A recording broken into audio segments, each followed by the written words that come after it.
세 번째는 자비심으로 살생하지 않는 것입니다. 불살생은 우리의 자비심을 양성하는 것입니다. 자비심은 성불의 종자입니다. 자비심을 떠나서 모든 선업을 닦는 것은 다 마구니의 사업이 됩니다. 그러면 구체적으로 불살생에 나타나는데, 왜냐하면 모든 의식을 가진 생명은 다 목숨을 아끼고 죽음을 두려워하는 생명의 본능이 있기 때문입니다. 우리가 이번 생에 인간 몸을 얻었으니 강한 자가 약한 자를 억압해서 상대의 생명을 빼앗아 자신의 몸을 기르고 자신의 입과 배의 욕망을 채우는 것은 안 됩니다. 이런 의미에서 우리는 살생을 해서는 안 됩니다.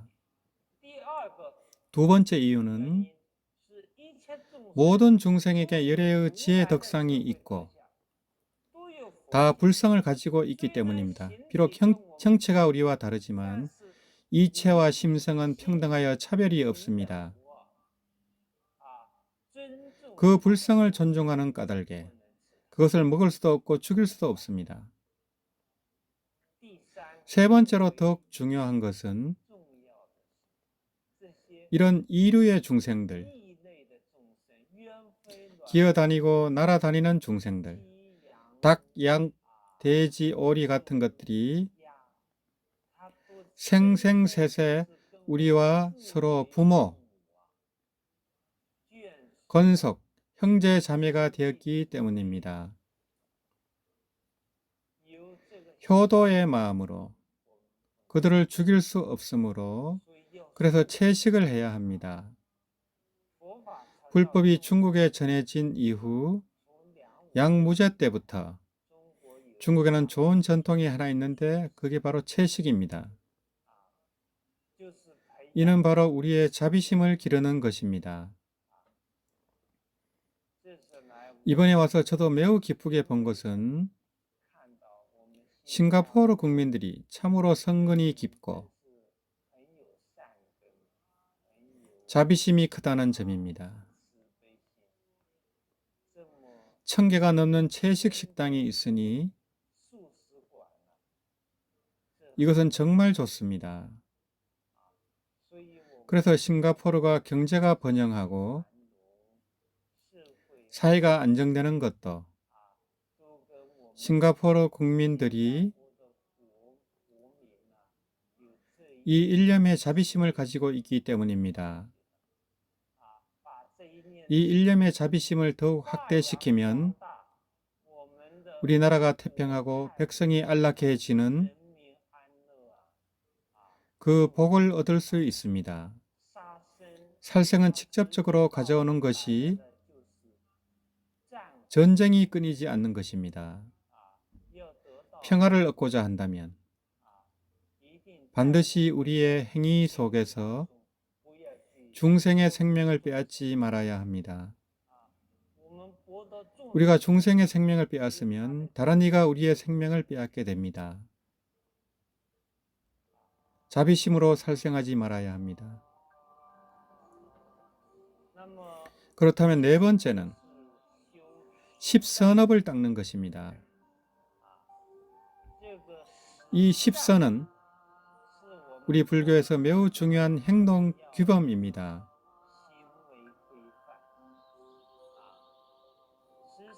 십선은 십악에 상대되는 것으로 신 네 가지, 구 네 가지, 의 세 가지로 나누어집니다. 먼저 신업의 세 가지는 살생하지 말 것, 도둑질하지 말 것, 사음하지 말 것입니다. 도둑질이란 자기 것이 아닌 것,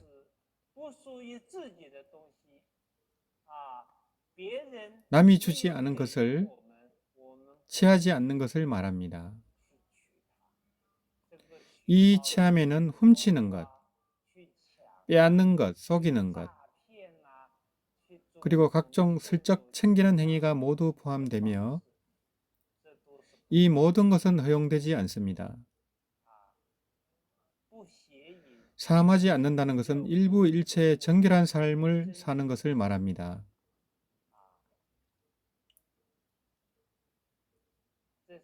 이것이 신업의 세 가지입니다.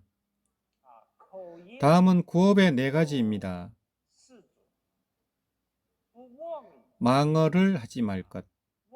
망어에는 대망어가 있는데 먼저 대망어란 수행하여 어떤 가위를 증득하지도 않았고 삼매나 깨달음을 얻지도 않았으면서 명예와 이익을 얻기 위해 허영심 때문에 스스로 무엇을 증득했다는 것은 대망어입니다. 소망어란 일상생활 속에서 마음과 말이 서로 다른 것입니다. 이 망어는 우리가 가장 쉽게 범하는 죄입니다. 아리아식 속에 번뇌의 종자가 너무 많기 때문에 어떤 때는 자기도 모르게 거짓말이 튀어나오곤 합니다. 거짓말을 자주 하다 보면 스스로도 그것을 진실로 여기게 되어 참과 거짓을 구별하지 못하게 됩니다. 기여를 하지 말 것은 하려야 한 말, 아첨하고 듣기 좋은 말을 하여 실제로는 남의 마음을 움직여 자기 이익을 채우려는 것입니다. 양설을 하지 말 것, 즉 이간질하지 말라는 뜻입니다. 장씨에게 가서 이 씨가 너를 이렇게 욕하더라고 말하고 없는 말까지 보태고 다시 이 씨에게 가서는 장씨가 너를 이렇게 욕하더라고 전합니다. 이렇게 말을 옮기다 보면 양쪽이 깊은 원한을 품게 됩니다.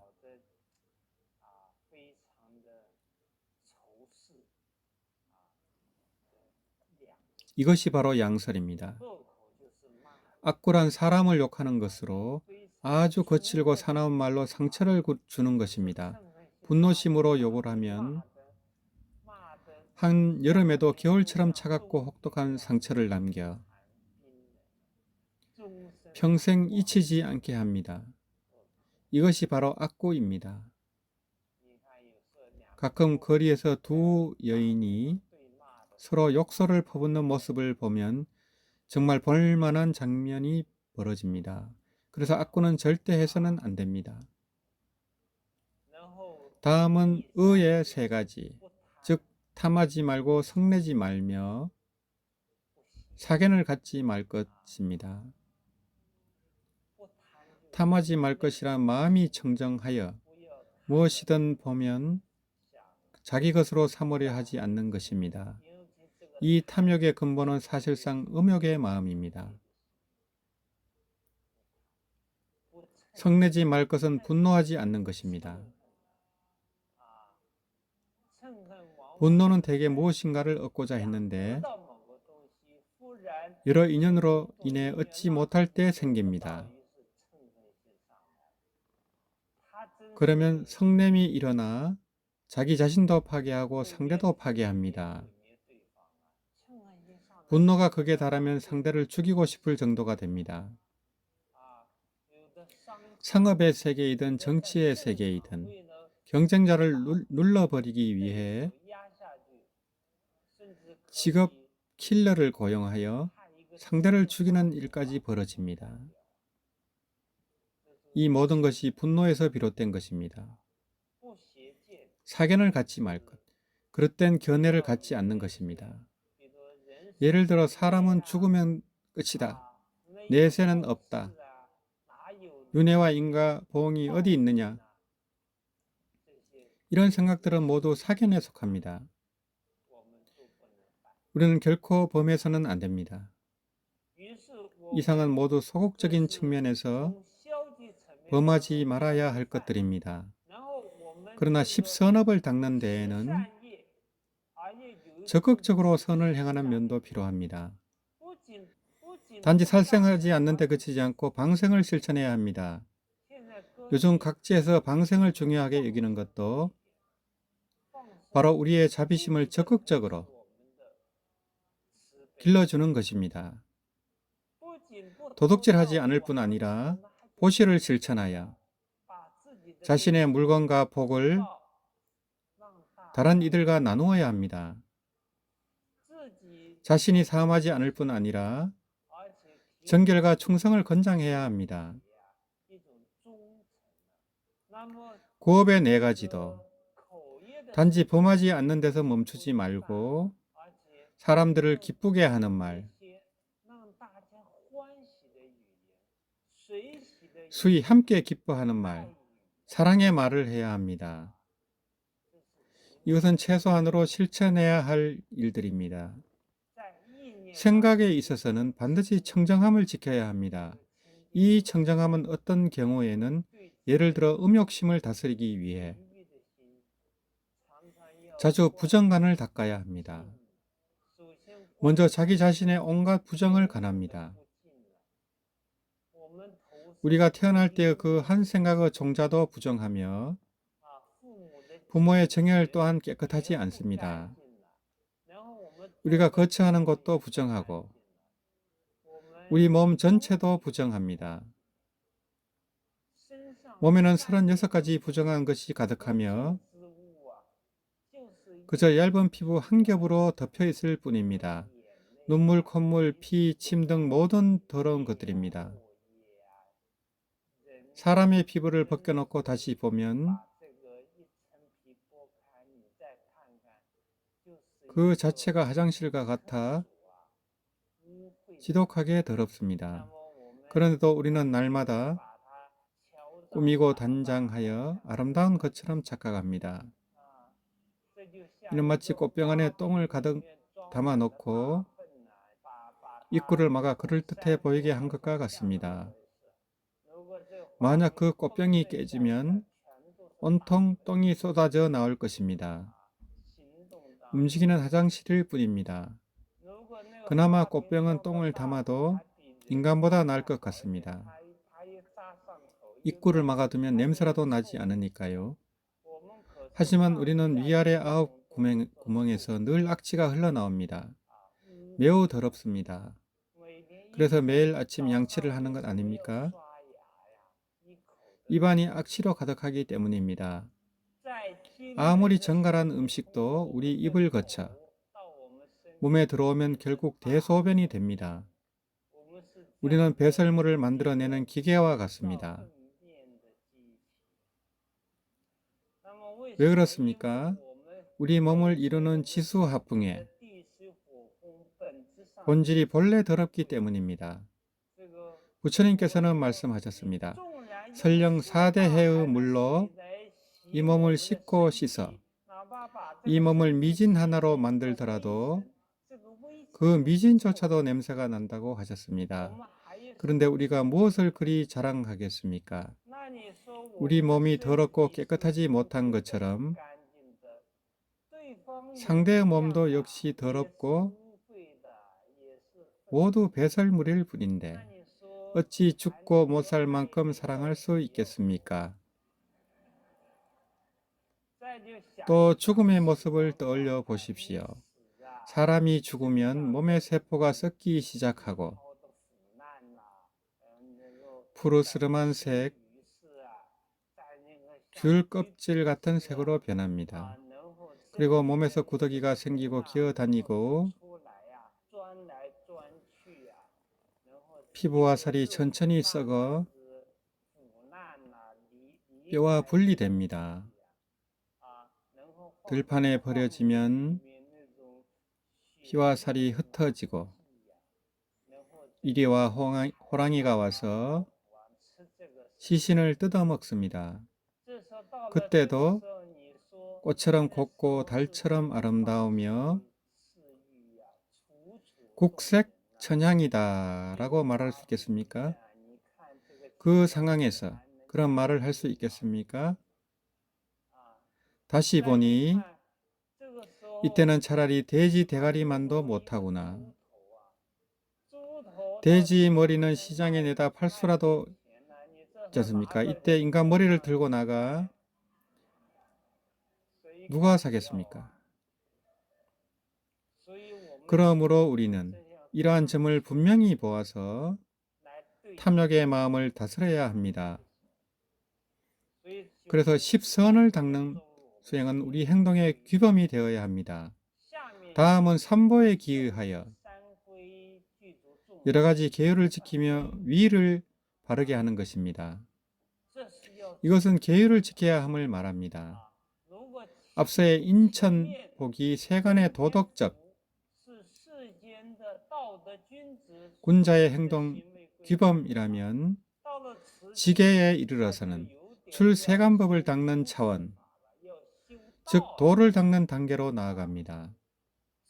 이 계율은 도선율조께서 말씀한 바와 같이 도를 위해 계를 제정한다. 위도제계. 부처님께서 이 계율을 만드신 것은 도업을 이루기 위함입니다. 만약 도를 추구하는 마음이 일어나지 않으면 계율을 지키는 것이 고통스럽게 느껴질 뿐입니다. 오직 생명의 가장 높은 도업을 추구할 때 비로소 우리의 몸과 마음의 번뇌의 행위를 제어할 수 있습니다. 그러므로 계율은 우리를 해탈하기 위한 길이며 속박하는 굴레가 아닙니다. 계율이 주는 제약은 우리 번뇌를 통제하는 한편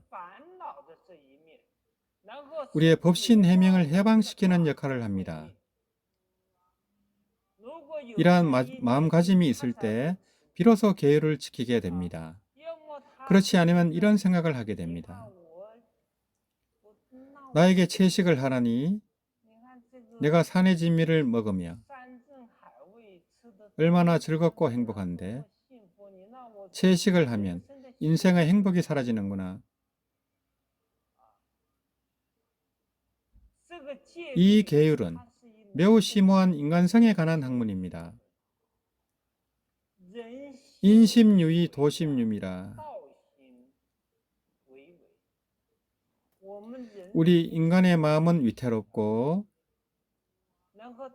도심은 아주 미미합니다. 유정유일이라사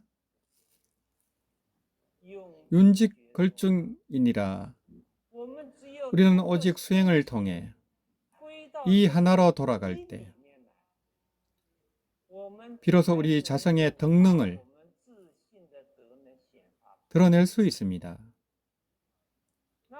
따라서 수행에서 가장 먼저 요구되는 것이 계율을 지키는 것입니다. 만약 계율을 지키지 않으면 탐진치의 삼독번뇌가 신구의 삼업을 부추겨 한량없는 악업을 짓게 하고 육도윤회, 특히 사막도에서 끊임없이 한생하게 만듭니다. 그러므로 이 계율, 모든 계율 조항은 우리 번뇌를 다스리기 위해 제정된 것입니다. 번뇌는 도적과 같아서 계율은 이 도적을 잡는 것이고 번뇌의 도적을 잡는 것입니다. 우리가 어떻게 이 도적을 잡을 수 있을까요? 반드시 도적이 어디에 있는지 알아야 군대를 보내 잡을 수 있습니다. 만약 도적이 어디 있는지도 모른다면 군대를 어디로 보내겠습니까? 부처님은 매 계율 조항을 통해 우리 번뇌의 도적이 어디에 있는지 가르쳐 주셨습니다. 불살생계를 왜 제정하셨는가? 우리는 타고나면서부터 강자가 약자를 억압하고 중생의 생명을 해쳐 자기 생명을 기르는 이런 악한 본능을 지니고 있기 때문입니다. 이것이 바로 번뇌의 도적입니다.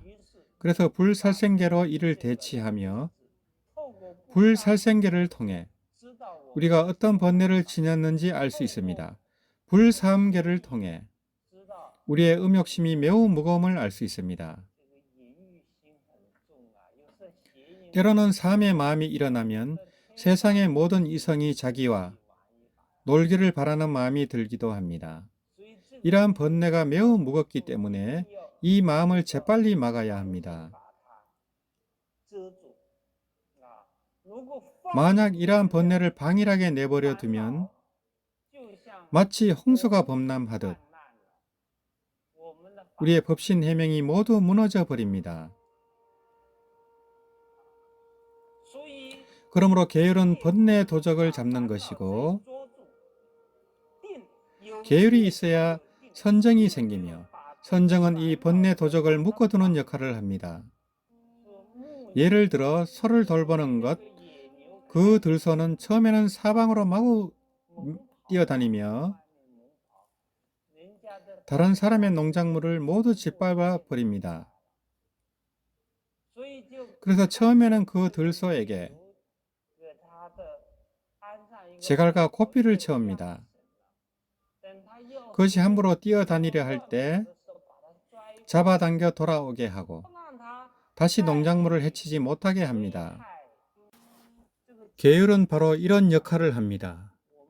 우리의 번뇌가 뛰어나려 할 때, 번뇌의 도적이 움직이려 할 때 계율이 즉시 그것을 잡아당깁니다.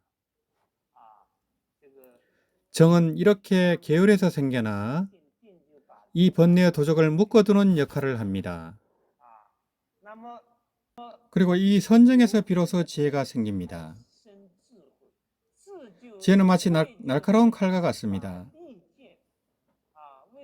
문수사리 보살이 왜 손에 검을 들고 계십니까?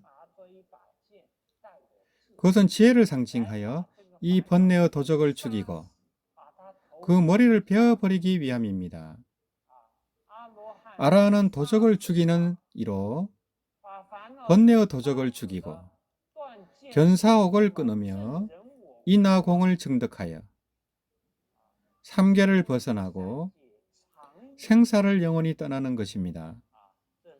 이것이 계정해입니다.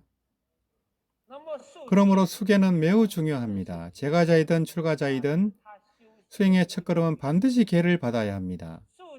계를 받는 것은 의계를 통해 그 지성심으로 삼보 앞에서 혹은 스님 앞에서 우리 자성청정심 안에서 악을 멈추고 잘못을 막는 기능을 일깨우는 것입니다. 이 기능은 3번 갈마를 통해 받은 후 자동화가 되고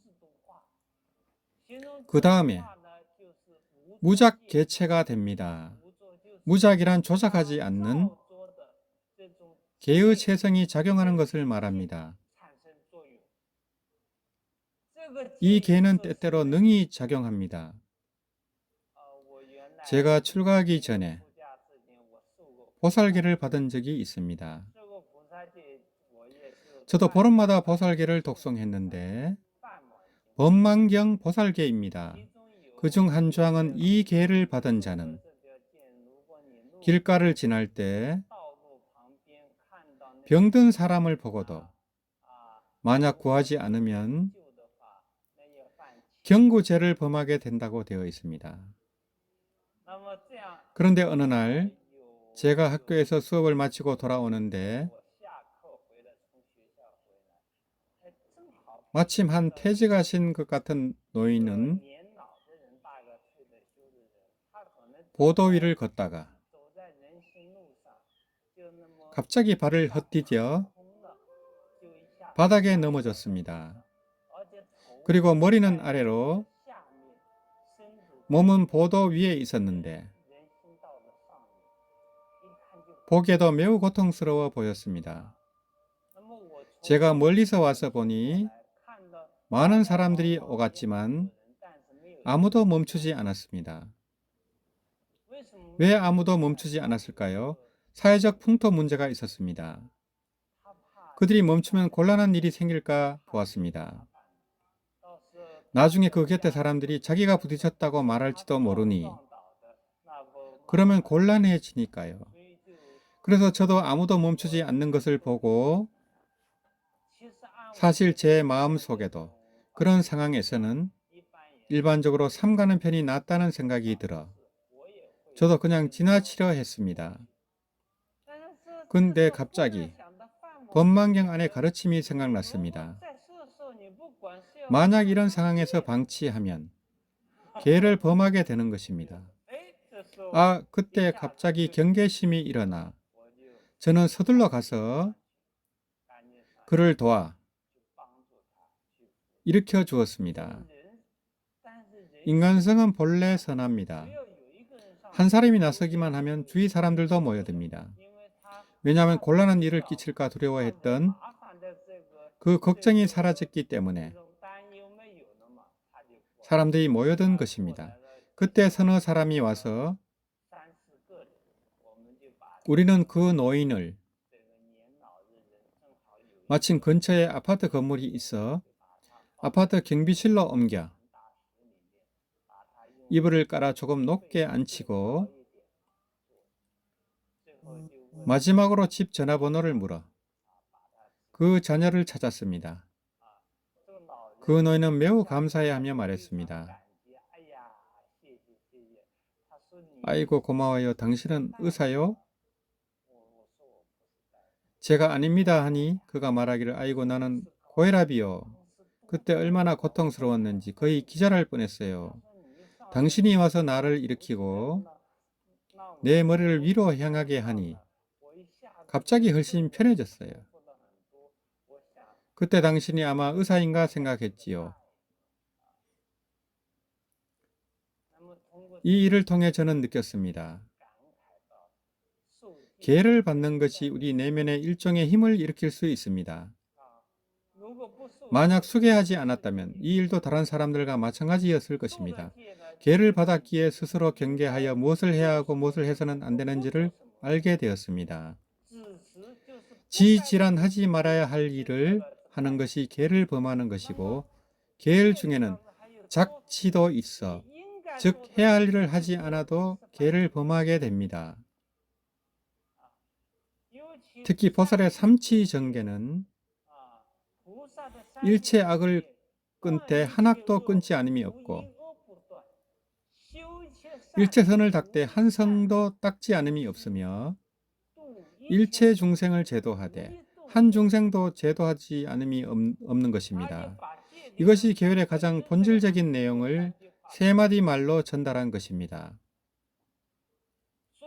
그래서 우리는 매일 이 세 마디 말로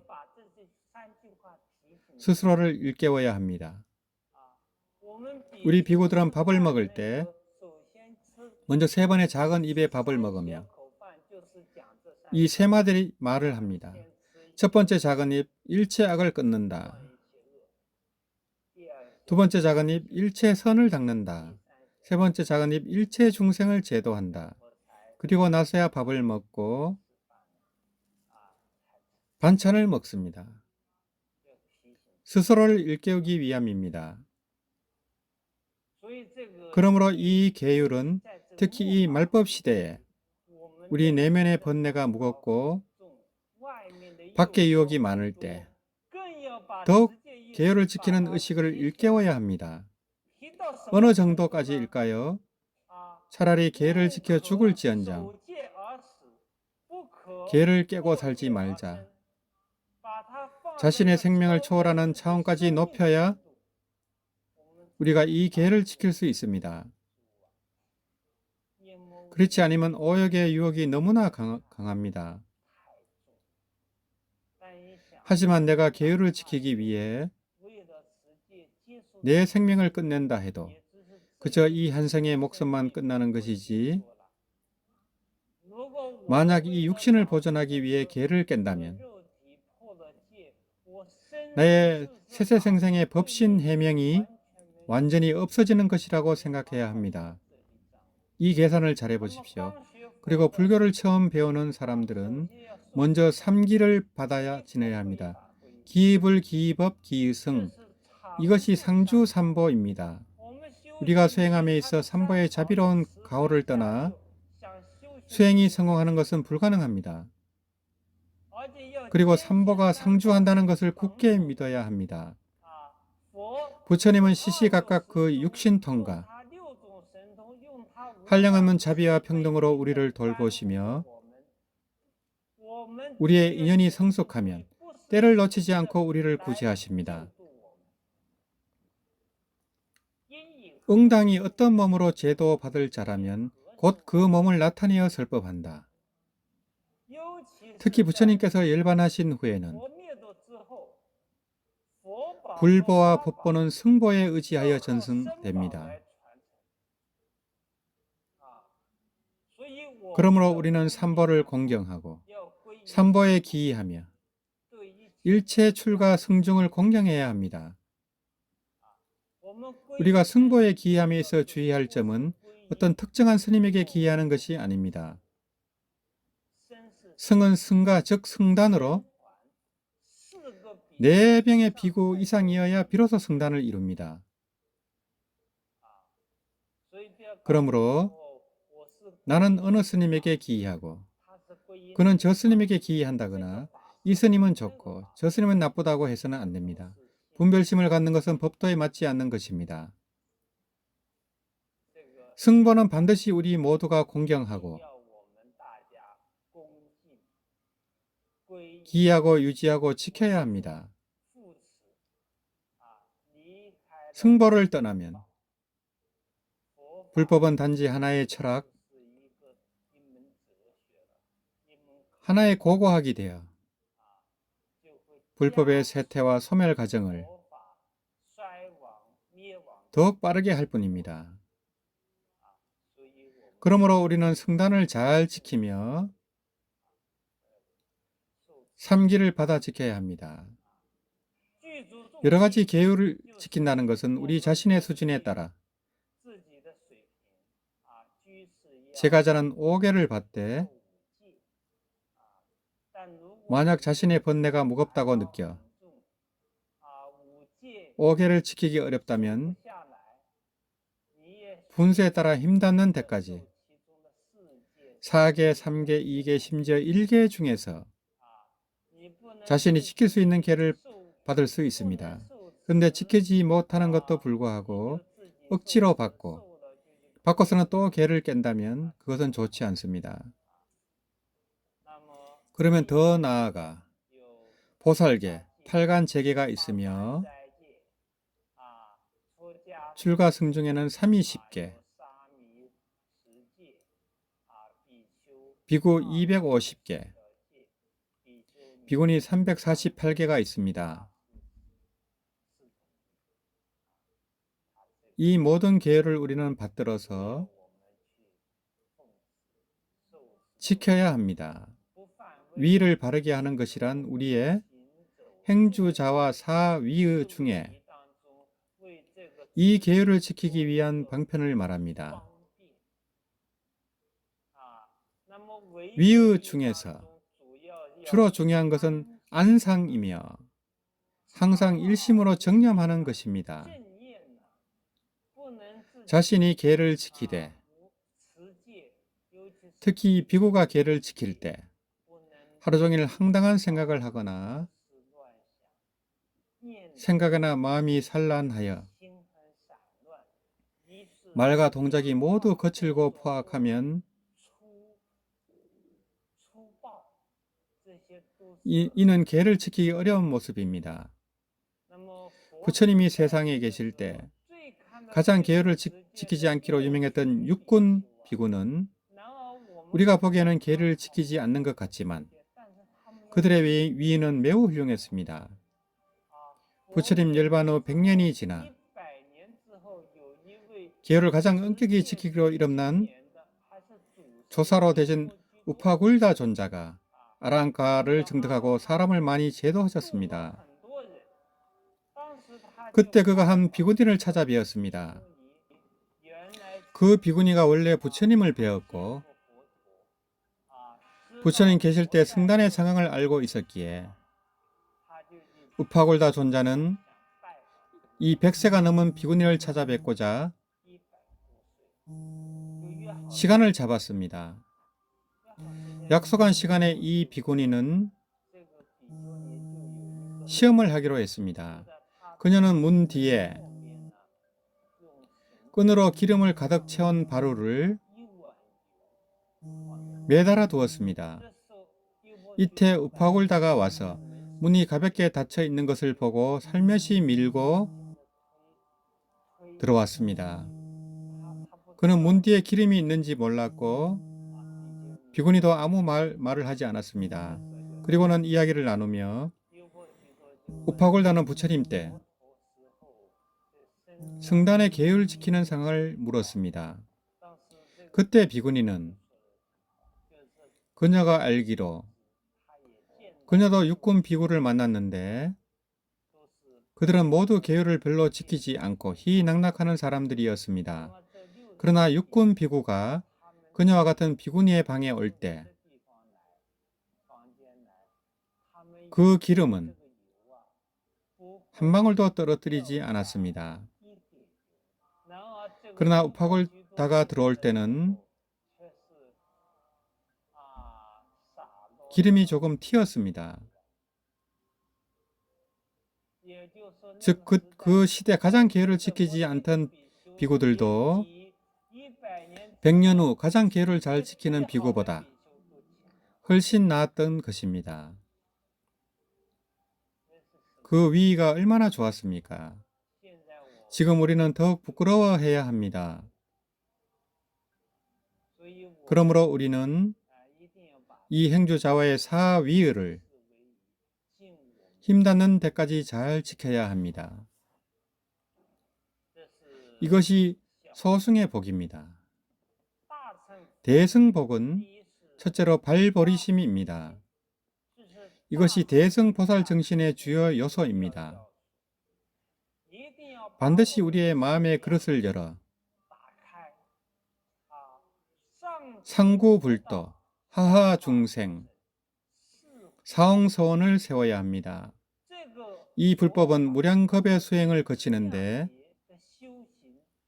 바로 보리심이 동력의 기제가 되어 우리를 무량겁의 수행 중에 행하기 어려운 일을 행하고 견디기 어려운 일을 견디며